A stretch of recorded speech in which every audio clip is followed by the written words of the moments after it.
अमरावती येथील शिवभोजन थाळीला माजी खासदार अनंत गुढे यांनी भेट दिली। कोरोनाच्या महामारीत गरीब जनतेला दिलासा या हेतूने त्यांनी शिवभोजन थाळीला भेट दिली व त्याची पाहणी करून कोणीही उपाशी राहू नये याची दक्षता घेण्याचेही संबंधितांना सांगितले।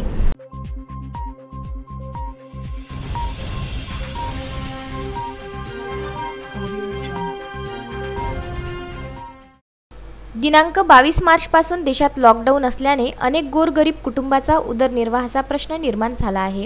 काही प्रवासी अडकून पडले तर काही नागरिकांचा पोटापाण्याचा प्रश्न बिकट झाला आहे। अशा परिस्थितीत गोरगरिबांना आधार देण्याच्या दृष्टीने महाराष्ट्र शासनाच्या वतीने केवळ 5 रुपयांमध्ये जेवण पुरविण्यात येत आहे। मात्र जेवणाचा दर्जा व्यवस्थित आहे की नाही याची पाहणी करण्यासाठी माजी खासदार अनंत गुढे, माजी जिल्हा परिषद सदस्य तथा विधानसभा संघटक नितीन हटवार, शिवसेनेचे उपजिल्हा प्रमुख डॉक्टर नरेंद्र निर्मळ, विजय अटाळकर यांनी सामाजिक अंतर राखून शहरातील शिवभोजन थाळी केंद्राची पाहणी केली।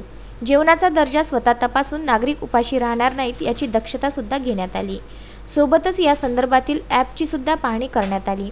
त्यानंतर डॉक्टर पंजाबराव देशमुख रुग्णालय येथे जाऊन डॉक्टरांशी संवाद साधण्यात आला। कोरोनाचा प्रादुर्भाव रोखण्यासाठी शासन युद्धस्तरावर प्रयत्न करीत असून नागरिकांनी याला सहकार्य करण्याचे आवाहन नितीन हटवार यांनी केले। विदर्भ न्यूज, अमरावती।